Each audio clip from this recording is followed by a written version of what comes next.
大家好，欢迎来到神性空间。色即是空，空即是色这句心经名句，乍看之下似乎在告诉我们世界是虚假的，什么都不存在。但事实上，空性并非否定这个世界，也不是要你放弃努力，而是一种看见万物显现本质的智慧。今天我们要透过心经连接现代量子场论、显化法则与灵魂观，来重新理解这句名言背后的深意。首先，简单介绍心经。般若波罗蜜多心经是佛教中最精简而集大成的经典之一，全篇只有大约260个字，却浓缩了般若智慧的核心。它与金刚经、华严经有密切关联。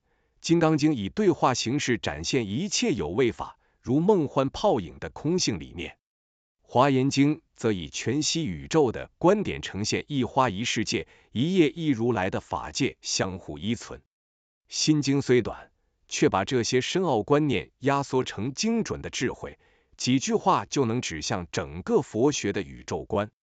那么，什么是空性呢？空性不是虚无，也不是否定存在，而是万物暂时聚焦的显现方式。换句话说，任何事物、任何现象都不是永恒不变的实体，它们只是暂时的集合体，暂时的现象。就像量子场论里，三维物质世界不是固定不变的粒子，而是能量振动的集合。物质的形状、颜色、质感，只是能量暂时稳定下来的表现。这就与心经所说的色即是空，空即是色不谋而合。所谓色，是暂时聚焦的显现；所谓空，是这些显现的本质，是背后无形的能量场。更进一步，空性也揭示了自我与世界的关系。我们习惯用我去看世界，以为这个我是真实存在的实体，但心经提醒我们，自我只是暂时的聚焦，是一时在特定时间与空间下的暂时组合。这正呼应我们之前谈过的灵魂观。灵魂不被肉体限制，肉体只是暂时的载具，用来体验三维世界。自我只是暂时聚焦的意识模式，而非永恒不变的实体。当你理解空性，你就能开始看见世界不再只是对立的物质与心灵，而是一个彼此共振、暂时显现的全息系统。所以，今天我们讨论的核心不只是空性是一种哲学概念，而是要你理解它对生活、对世界观、对意识觉察的意义。空性不是说物质世界不重要，而是说一切皆在变化，无永恒实体。这正是显化法则与灵魂觉醒的基础。当你明白一切都是暂时显现，你就能更自在地观察自己的念头与情绪，不被小我所困。你也能理解，每一个当下的选择都是一时创造现实的机会，而非固定命运。简单说，这一段的目的是让你理解3件事。第一，空性是万物的显现方式，不是虚无或否定世界。第二，自我非固定实体，五蕴、念头、情绪都是暂时聚焦的现象。第三，当你理解空性，你的自我与世界认知将不再二元对立，而是连续的、流动的、可被观察与调整的全息现实。接下来，我们会从经文中观自在菩萨行深般若波罗蜜多时，照见五蕴皆空开始，深入解析五蕴、受想行识与小我幻象，并逐步连结显化法则、量子场论以及你日常经验中的心理现象。这样你将能看见心经智慧如何对应现代科学与日常生活实践，也能体会到这些古老文字带来的颠覆性洞见。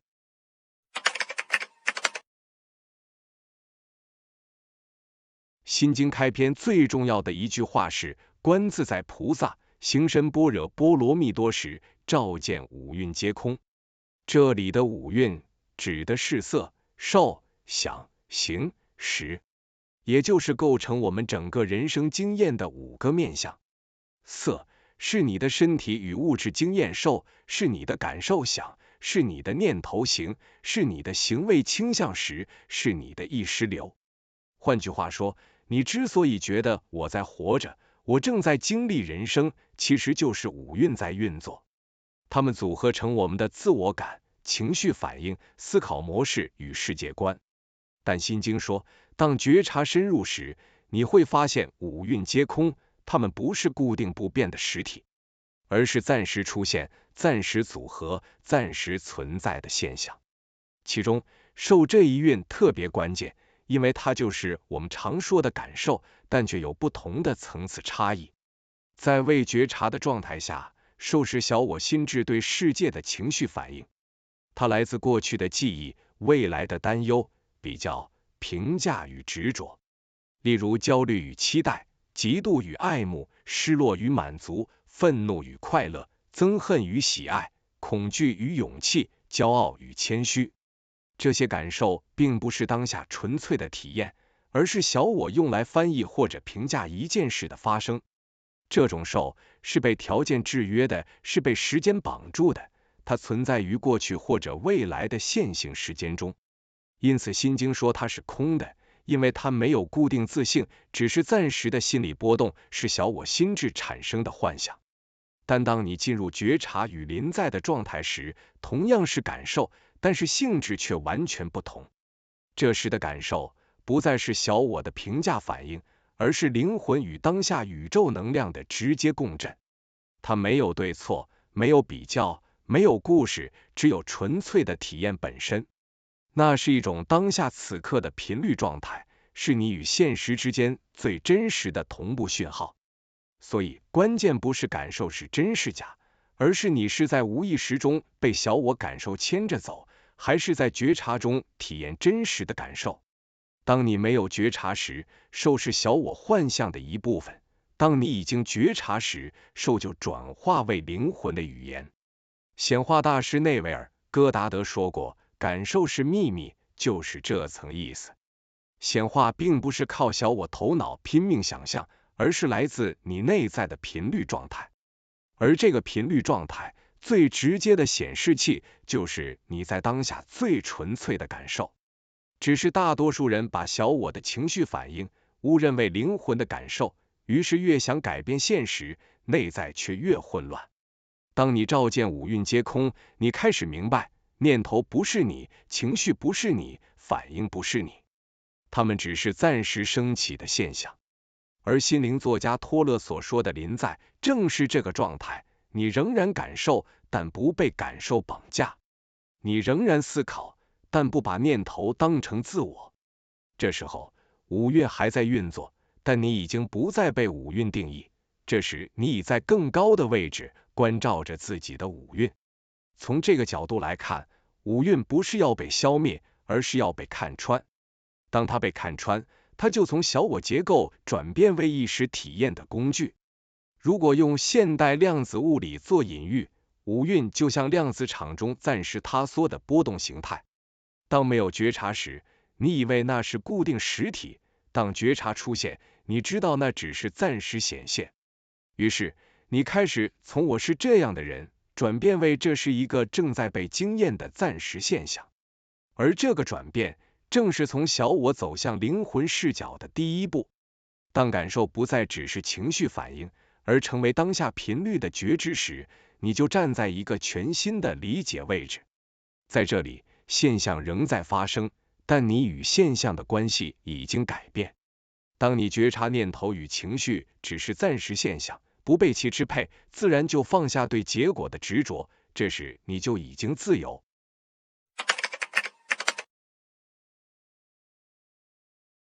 当心经说出那句最广为人知的话，色即是空，空即是色，它并不是在否定世界，而是在颠覆我们理解世界的方式。一般人听到空，直觉会以为是什么都没有，世界是假的，既然都是空，那就不用努力。但这些理解其实正好落入了心经要打破的二元对立观点，要么存在，要么不存在，要么真实，要么虚幻。心经真正指出的是，现象与本质不是对立，而是同时成立。色指的是一切有形有相的现象，诸如你的身体、情绪反应、外在环境、人生遭遇。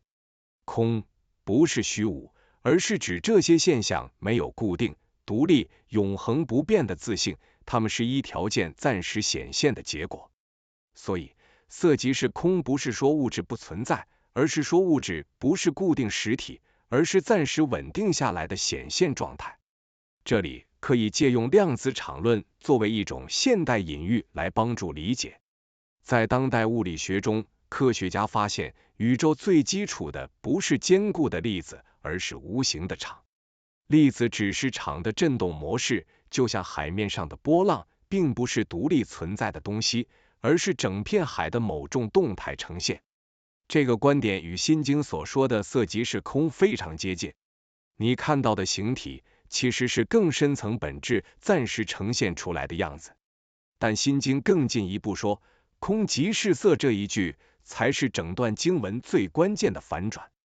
它在告诉我们，空性不是躲在现象背后的某种神秘世界，空性本身就透过现象在显现。也就是说，本质并不在别的地方，本质正以世界的样貌出现在你眼前。空性不是让你离开世界，而是让你用不同方式看世界。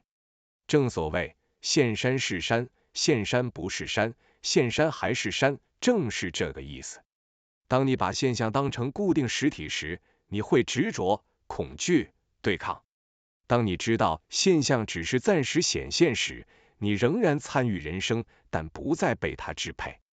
同样是经历成功与失败，得到与失去，关系的变化，差别不在外在环境，而在你是否看见这一切都在流动，没有一个永恒不变的核心在受伤或得利。这并不是消极，而是一种更高维度的参与方式。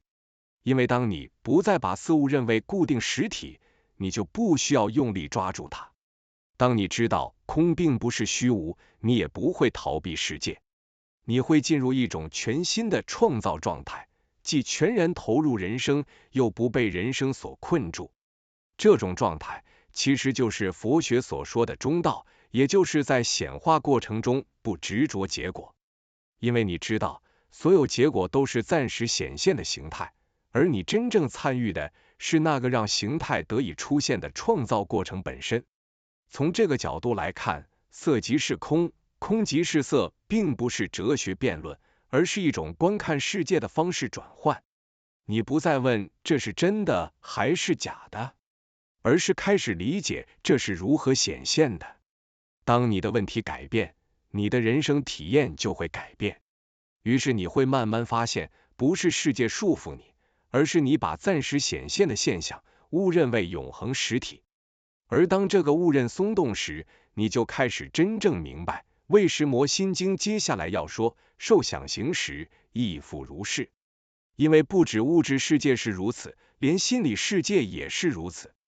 这正是我们下一段要进入的重点。当主观与客观都失去固定自性时，所谓的世界到底是如何被建构出来的？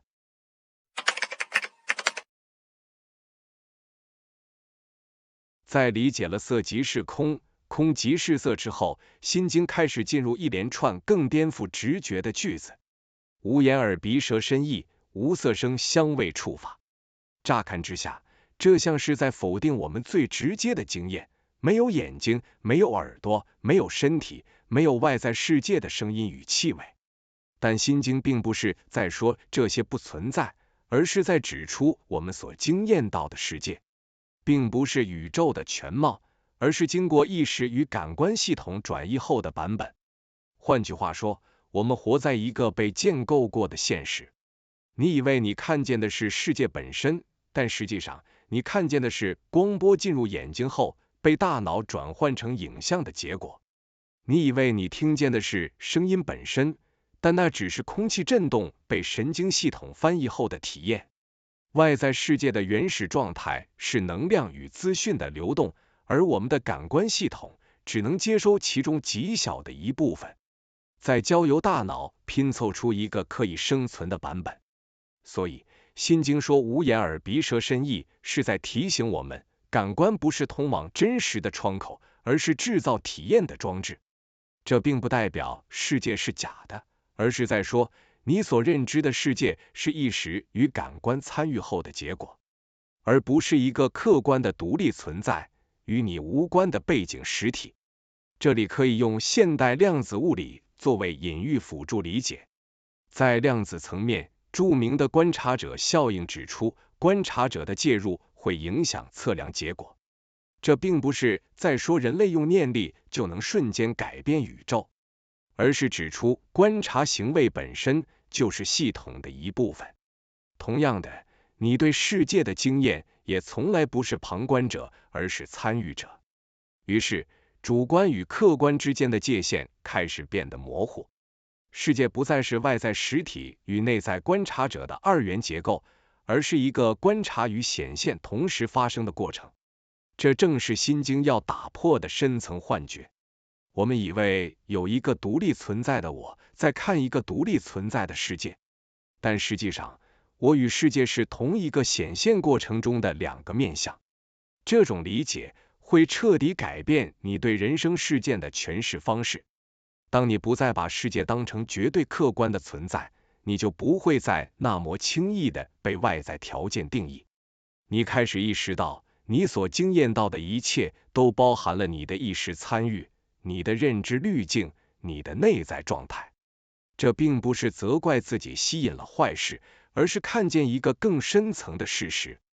现实从来不是单向发生，而是互动生成。这一点与本频道中常提到的显化概念产生了自然交汇。但心经提供的是更根本的基础，它不是在教你如何改变现实，而是让你看见现实本来就是意识与条件交织的产物。当这层理解出现，你对人生的控制欲会下降，但你的清明度会上升。你不再试图抓住世界，而是开始调整自己与世界互动的方式。于是你会慢慢体会到，心经并不是要你离开感官世界，而是让你不再被感官世界误导。你仍然看，仍然听，仍然感受，但你知道这些只是体验界面，而不是终极真实。这种状态就像在虚拟实境中玩游戏时，你全然投入，但同时知道自己并不只是存在于角色之中。你可以体验角色的喜怒哀乐，却不会因为角色的遭遇而失去对整体的觉知。当你开始这样看世界，你与人生之间的关系会产生一种微妙但深刻的转变。外在仍然起伏变动，但内在不再随之剧烈摆荡。而这正是心经接下来要引导我们进入的境界。如果连认知世界的方式都被看穿之后，我们到底还剩下什么？为什么心经会说无智亦无得？这句话真正的意思到底是什么？这将带我们进入最后一个关键转折，当没有什么可以被抓住时，真正的自由才会出现。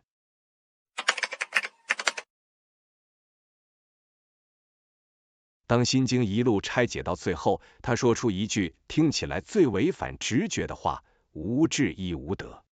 在一般理解里，修行应该是变得更有智慧，更有领悟，最后得到某种开悟的状态。但心经却说，连智慧也没有，连可以得到的东西也没有。这并不是否定学习与成长，而是在指出一个更深层的事实。只要你还在抓住一个我终于得到什么的感觉，小我就还在。从第一段开始，我们看见五蕴皆空，接着理解色即是空，空即是色，然后发现感官世界是被意识建构的版本。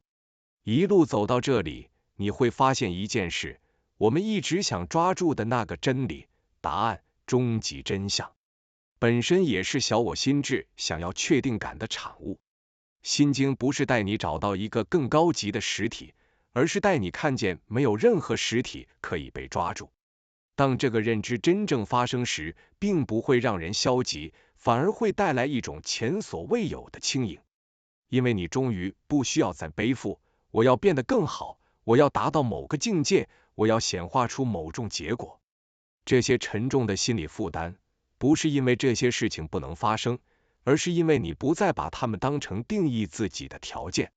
这正是心经所说以无所得故菩提萨埵的真正含义。所谓菩萨，不是拥有了什么超能力，而是因为内在没有可抓取的实体感，反而能最自由的在世界中运作。这种状态就是显化为什么需要放下的高度理解。真正的创造力并不是来自强烈的匮乏与渴求，而是来自一种内在完整、允许万物流动的状态。当你知道一切现象都是暂时显现，你就不会把结果当成最终依靠。当你知道感官世界是建构的体验版本，你就不会被外在环境完全定义。当你知道五蕴只是暂时组合，你就不再被我应该成为怎样的人限制。于是，你仍然行动，仍然选择，仍然创造。但那不再是为了填补一个内在的缺口，而是一种自然的流动。这里没有躺平，也没有消极，相反的，这是一种最清醒的参与。你全然投入人生，却不再把人生当成证明自己的战场。这种状态，从佛学角度叫做自在，从现代语言来说，就是一种高度稳定的意识状态。外在变化依旧发生，但内在不再剧烈起伏，行动依旧展开，但内在没有沉重的执着。回到《心经》，它短短200多字，却一步步带我们完成一个巨大的转向，从把世界当成实体，到把世界看成过程；从把自我当成固定身份，到把自我看成暂时显现；从拼命想得到什么，到发现当没有什么必须得到时，反而最自由。放下执念，放下所有关于成就的定义，回归本自具足的真实自己，达到自由、安定与喜悦的无所得境界。当我们看穿一切后，并不是发现人生还剩下什么，而是发现我们本就本自具足，我们其实什么也不缺。这时你才真正理解，色即是空不是要你否定世界，空即是色不是要你逃离人生，而是让你在看清本质之后，更自在地活在现象之中。当你用这样的方式回头再看生活中的起伏，你会慢慢发现，改变的不是世界本身，而是你与世界之间的关系。而这种关系的转变，正是心经真正想带我们抵达的彼岸。感谢您收看今天的影片，喜欢的话请订阅、按赞、开启小铃铛，您的支持是本频道创作的最大动力。我们下期再见。